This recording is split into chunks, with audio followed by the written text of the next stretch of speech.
Pyramids is a simple game for 2 to 5 players, a competitive game in which players, as the title says, will be building pyramids. But wait, there is more, because you also get to build obelisks and possibly tombs.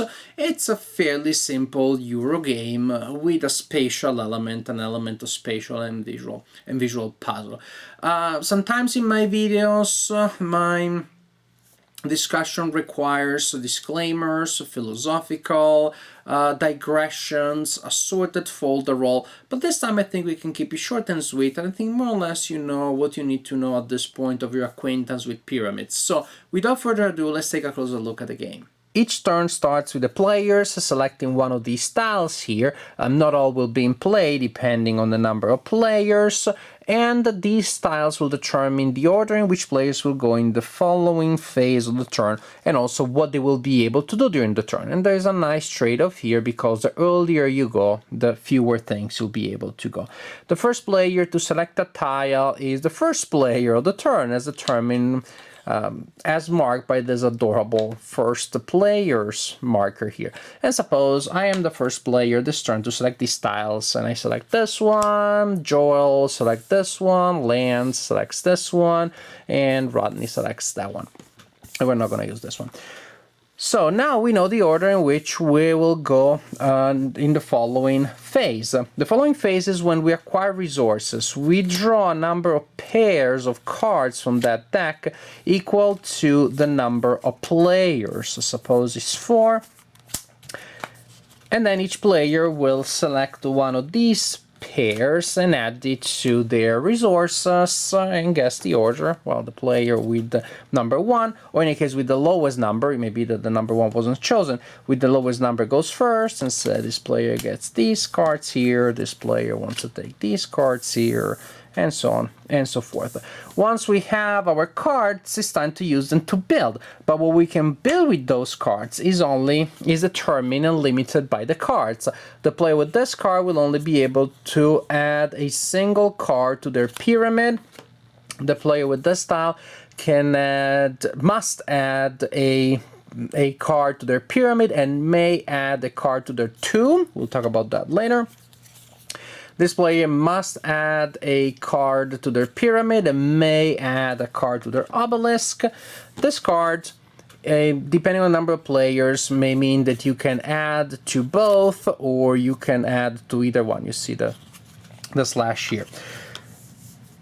So the game will last 10 turns, at the end of which each player will have a pyramid of exactly 10 cards. The number of cards in your pyramid also acts as the turn tracker. To add a card to your pyramid, well, guess what? You add a card to your pyramid. I know that is so deep and profound. I'll leave you a minute to ponder the deep philosophy of that statement.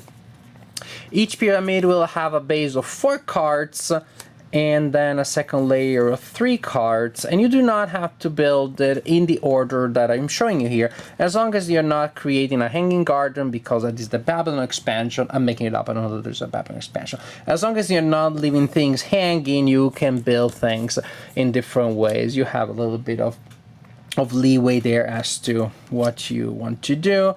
These would all be like legal constructions. So each turn you must add a card to your pyramid, and again at the end of the game you may have a pyramid that will look a little bit like this. I'm doing it kind of randomly without really caring about what that's going to score me. When you add a card to your tomb, you select a card from your hand and you put it face down under your pyramid. So at the end of the game, your tomb will simply look like a stack of cards under your pyramid. We also talked about obelisks. You build your obelisk next to your pyramid, and to build or to add to your obelisk, you simply place cards one on top of the other in the shape of, get ready for another profound revelation, of an obelisk. So this is how your play area may look like at the end of the game. In any case, at the end of each turn, after people add it to their pyramids and possibly also to their tomb and or to the obelisk, all of the turn tiles are returned to the central area. You pass the first player token to the next player. You repeat like this, deciding the order Revealing resources, players grab resources in the order in which they have committed themselves by the tiles. Players build based on what their ordered tile allows them to do. And continue like this for 10 turns until each player has a pyramid and possibly something else also. And that is when you score. Finally, time to score, and and explaining how you score will give you a sense of what you were actually trying to do during the game. Scoring. For your main pyramid, you score each color, and for each color you score the largest area that you have of stones of that color adjacent to one another orthogonally. So for example, here my largest yellow area is 3, and so I score 3 points for my yellow. My largest blue area is this one. I only scored 2 points. This one doesn't count because it's not orthogonal, and I have 2 here, but I only score 1 for each color, another non-orthogonal one. Darn it. Yeah, this random example really is not all that great. I'll score 3 points for white, only 1 point for red, and so on and so forth. You see these symbols here? Ignore them for now. We're talking about scoring. So for each, and here is the scoring pad. These are you have a decent number of them, of scoring sheet. So for each color, I scored the largest area that I have. Then I also get to score my largest area again. Pretty much that means that the largest area will count for 2 points. Here my largest would be 3, so I get 3 extra points. Hooray! You should have, your largest area should be larger than 3 points in a real game. Also, you get bonus 10 points if all of your colors are worth at least 3 points. If you have at least 3 contiguous stones in every color, that seems to be fairly hard to pull off. I still had to see that happen. So you total all the points that come from your pyramid. The obelisk. For the obelisk, you count, you look at the color that is present in the most tiers, stories, floors, call them whatever you like. Here the color that is present in the most stories, floors, tiers is blue, because I have one here, and here. It's present in 3 levels. As you can see, green has also 3 stones, but is only present in 2 levels. What matters again here is the present in each level, not how many there are in a single level. Depending on that, you look at this table here, printed on your nice player aid, and the color present in most stages is worth a number of points based on number of stages. Stages, level, and levels, layers. I have blue in 3 layers, so I score 6 points. If that had been in 4, and I apologize for the leaning obelisk of Pisa, it's just easier to show the different levels that way, then blue would be worth 4 points. For your obelisk, you only score 1 color, and only based on the number of layers, nothing else. Then we look at the tomb. And for the tomb, we score each color.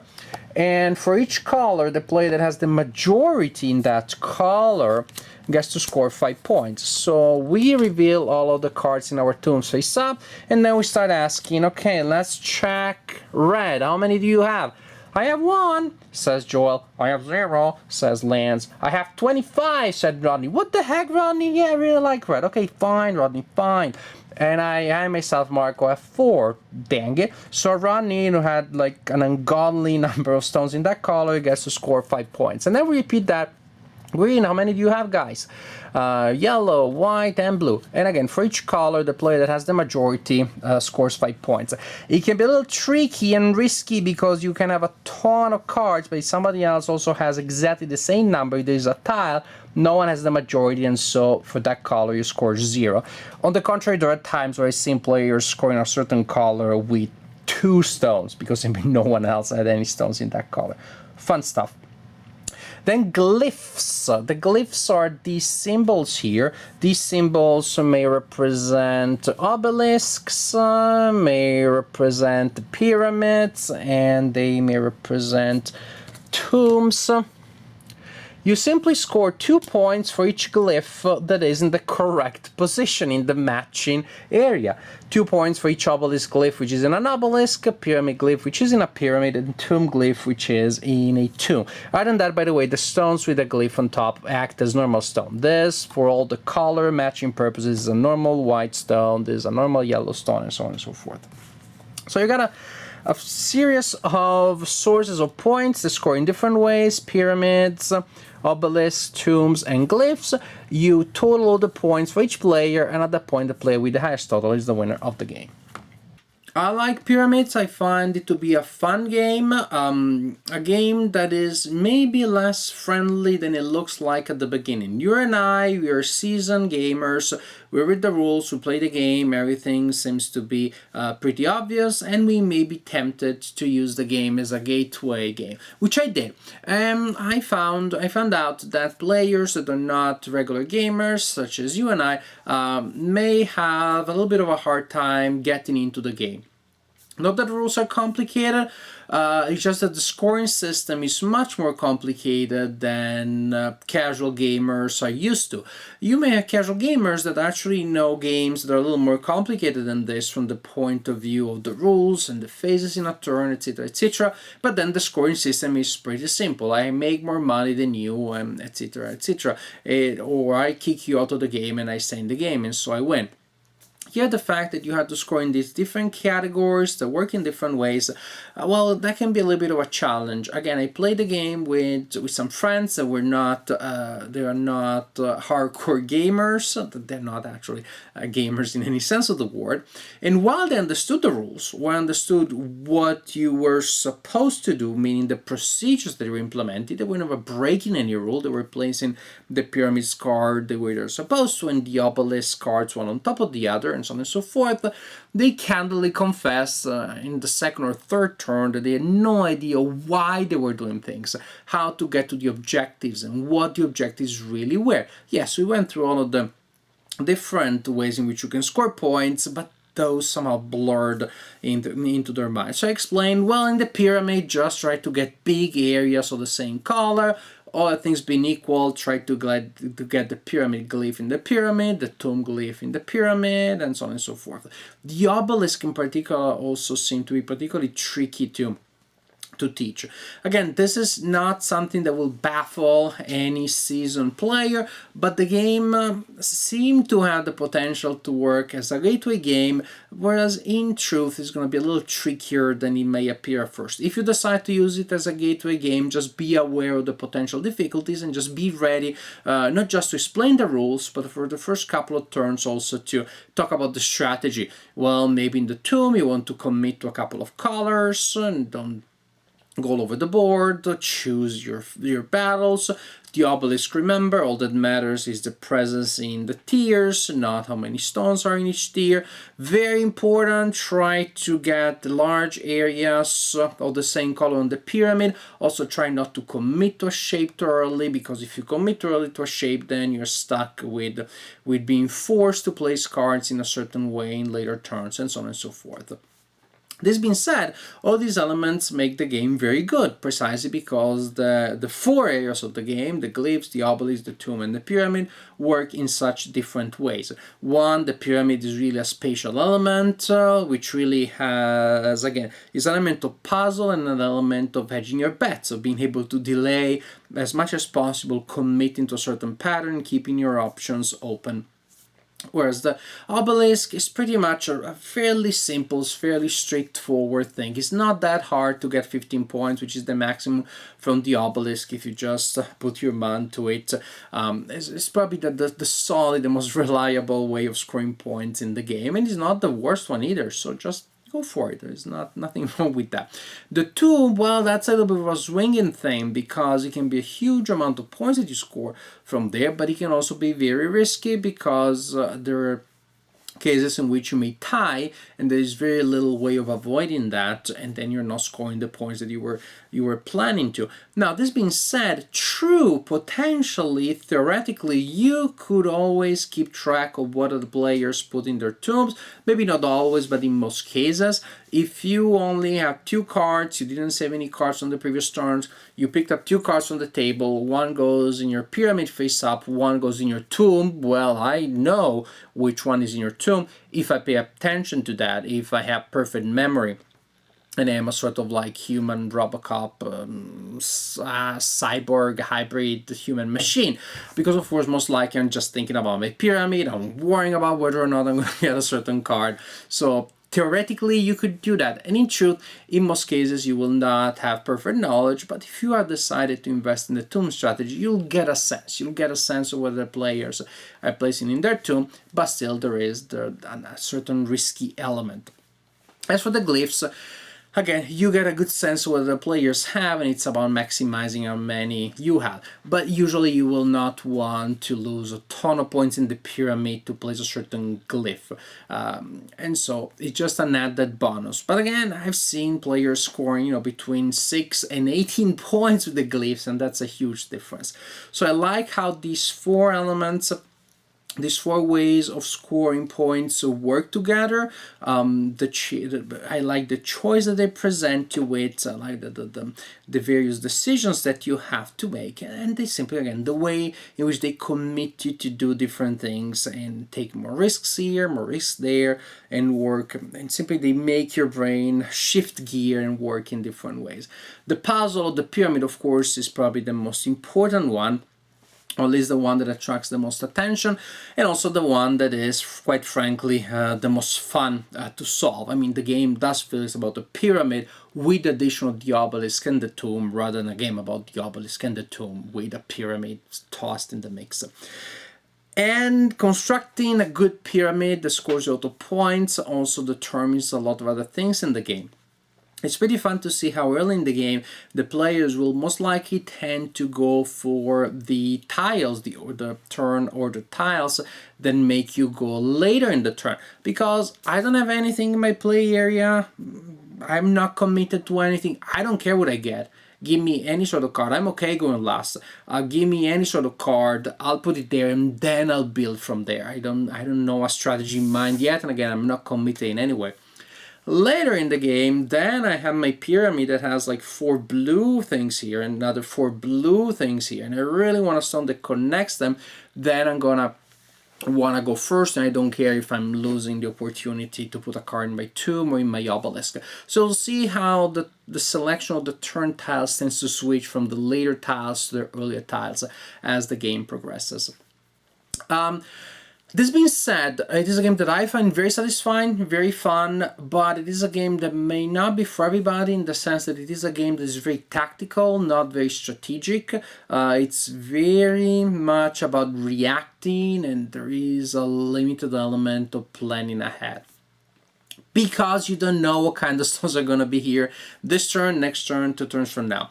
And I'm committed to the blue strategy in my pyramid, and I'm hoping to get a good blue card, and with a pair of cards for each player, chances are that the cards that I want will be there, or a card that more or less works for me will be there, and there are decent chances, if I play my decisions right, that I'll get it, but still there is an element of uncertainty. I cannot count on a certain card that connects certain areas to be there for certain. So it is a lot about reacting, and it's also about changing your strategy as things go. I really wanted to go for the white strategy, and I was putting the white stones in my pyramid in a certain pattern. Then there were a bunch of clusters of red stones that I didn't much care about. And all of a sudden I realized, wait a second, but if I got 2 stones a certain way, then that could become my dominant strategy there. So it's a lot about reacting and adjusting. It feels very tactical, and it is a very random game. On the plus side, it's a random that slams everybody in the face equally. And and it's a randomness which has a certain generosity to it, again, precisely because there are a lot of cards that come out every turn, a lot of options. It's not a randomness that I roll a die and I fail and you roll a die and you win. It can never catch up. There are random cards that come out all the time, and so if this turn I don't get something good and you do, maybe next turn things will go differently. There are enough random elements and they're evenly spread among the players in such a way that it seems to me that at the level of the big picture, randomness more or less evens itself out, affects the players more or less in the same way. While at the same time, again, favoring the players that have been able to plan ahead a little bit, to take some risks, and they got lucky. So the element of randomness again is there, and it evens itself out to an extent, but not entirely. So it turns out to be an element of luck that is enjoyable, that is manageable. So I could see how players may find the game too random, too reactive. I personally didn't have the problem, or maybe it's just that the element was there and it wasn't problematic for me. Maybe it is entirely just like it all depends on what comes out of the deck and the game is playing you, but simply if I'm sharing my opinion, my impression, as I was playing the game, I felt that I had a decent degree of control. I felt that my strategy mattered. I felt that I was playing the game. Was I wrong? Who cares? Even if I was wrong, I felt like that wasn't the case and I was enjoying myself. So I don't care, what the game is like when no one is looking, because when I'm playing a game, I'm looking. So to me, what matters is how I feel, how I relate to the game, how my inputs in the game translate into game actions and into impressions, feelings, emotions, and thoughts.